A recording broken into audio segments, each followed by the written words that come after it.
بسم اللہ الرحمن الرحیم، السلام علیکم ورحمۃ اللہ۔ مولانا فضل الرحمان کی جانب سے اسٹیبلشمنٹ کو بڑا ہی کرارا قسم کا جواب دیا گیا، اور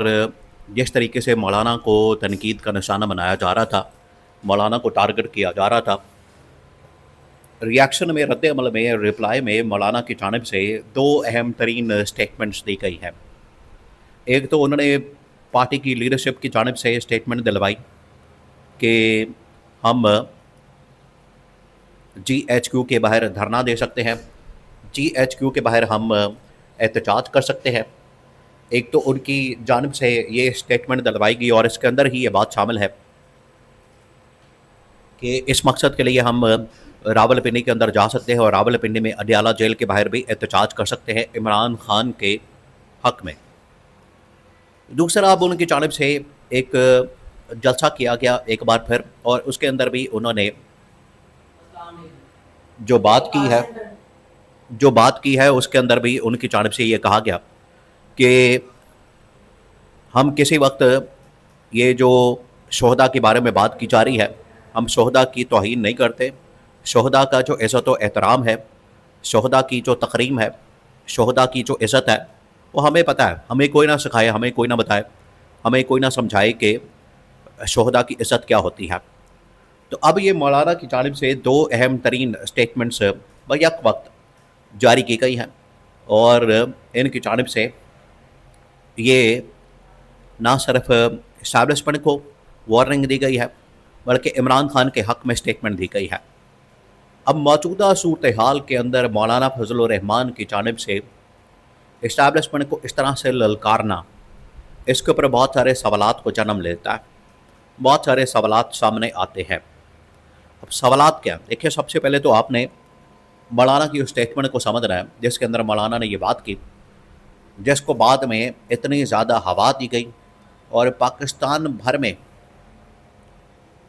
مولانا کے خلاف ایک پورا پروپیگنڈا کیمپین شروع کر دی گئی۔ مولانا فضل الرحمان، آپ کو بتائے، ہمیشہ ایک تو پرو اسٹیبلشمنٹ سیاست کرتے ہیں، ان کی جانب سے ہمیشہ ان کی جانب سے پرو اسٹیبلشمنٹ سیاست کی جاتی ہے، اور وہ ہمیشہ اسٹیبلشمنٹ کے حق میں بات کرتے ہیں، کبھی بھی انہوں نے اسٹیبلشمنٹ کے خلاف سیاست نہیں کی۔ آج کیسے پاسبل ہو گیا، کیسے ممکن ہو گیا کہ انہوں نے مولانا کے خلاف نہ صرف اسٹیبلشمنٹ کے متعلق بات کی، بلکہ مولانا کے خلاف کیمپین شروع کر دی گئی؟ اصل میں پیچھے معاملہ ہے بلوچستان کے صورتحال کو لے کر اور خیبر پختونخوا کی صورتحال کو لے کر۔ وہاں پر اسٹیبلشمنٹ کی جانب سے مولانا کی پارٹی سے یہ ڈیمانڈ کی جا رہی ہے کہ اگر آپ ہمارے ساتھ دیں اور ایک پورا لشکر تیار کریں، تاکہ آپ کے ساتھ مل کر یا تو لشکر کو وہاں پر بھیج دیا جائے، یا پھر آپ کے ساتھ مل کر ہم بھی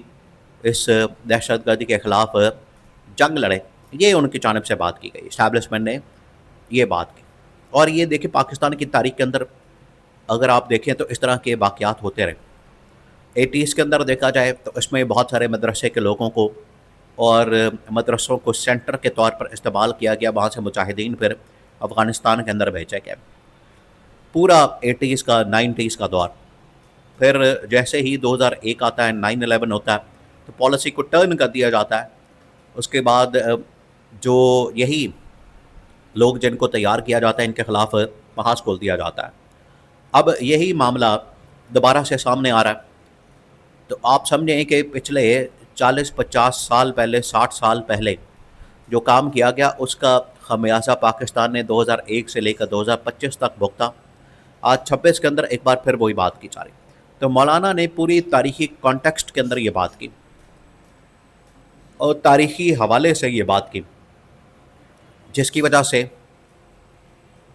مولانا کی بات کو بالکل اس کی جو انٹرپریٹیشن ایک غلط، یا اس کی تشریح، یا اس کو ٹویسٹ کر کے بیان کیا گیا۔ اب اسٹیبلشمنٹ نے بہت ساری پارٹیز کو، جس میں آئی پی پی، جس میں پیپلز پارٹی، جس میں دیکھیں یہاں پر ایک اور بہت بڑی نالائکی سامنے آئی موجودہ گورنمنٹ کی، جس کے اوپر اسٹیبلشمنٹ کو بڑا غصہ ہے۔ اسٹیبلشمنٹ نے کہا کہ ہم نے موجودہ گورنمنٹ کو یہ پیغام کنوے کیا کہ مولانا کی یہ جو بات ہے اس کو کاؤنٹر کریں، پریس کانفرنس کریں، بات کریں، اور ان کے خلاف ایک بیانیہ بنائیں۔ لیکن گورنمنٹ نے بیانیہ بنانے کی بجائے ان کے ساتھ یا تو انڈرسٹینڈنگ ایک کر لی ہے، اور مولانا کے خلاف ان لوگوں نے ایک بھی پریس کانفرنس نہیں کی، ایک بھی اسٹیٹمنٹ نہیں دی، جو اس بات کا ثبوت ہے، جیسے یہ بات بالکل واضح ہوتی ہے کہ گورنمنٹ کہیں نہ کہیں ملی ہوئی ہے مولانا کے ساتھ۔ اب مولانا اس کے بعد ان کی پارٹی کی جانب سے بھی اسٹیٹمنٹ آ گیا، اور اس کے بعد وہ خود بھی پڑ گئے۔ پہلے انہوں نے کہا کہ ان کے سیکرٹری جنرل کی جانب سے ایک آڈیو لیک سامنے آئی، اس کے اندر انہوں نے کہا کہ ہم GHQ کے باہر دھرنا دینے کے لیے آ رہے ہیں، اگر یہ پروپیگنڈا کیمپین ہمارے خلاف بند نہ کی گئی، یہ اگر مہم کو کلوز نہ کیا گیا، یہاں پر روکا نہ گیا، تو ہم کسی وقت بھی یہ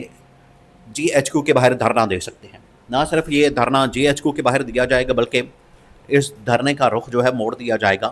اڈیالہ جیل کی طرف۔ انہوں نے اب دوبارہ ایک اور اسٹیٹمنٹ دی ہے، اس میں کہا ہے کہ جو شہداء کی عزت ہے، شہداء کی تقریم ہے، شہداء کے جو احترام ہے، وہ ہمیں پتہ ہے، ہم جانتے ہیں، اور اس کے متعلق ہمیں بتانے کی ضرورت نہیں، ہمیں سمجھانے کی ضرورت نہیں، کیونکہ یہ سارا کا سارا معاملہ ہم نے تاریخ پڑھی ہے، تاریخی حوالے سے ہم نے بات کی ہے، اور ہمیں کوئی نہ سمجھائے۔ پھر مولانا نے کارگل کی مثال دی کہ کارگل کے اندر یہی فوج تھی، یہی اسٹیبلشمنٹ تھی جو اپنی فوجیوں کی لاشوں کو وصول کرنے سے انکار کر رہے تھے، ان کے جنازے لینے سے انکار کر رہے تھے۔ تو اس طرح سے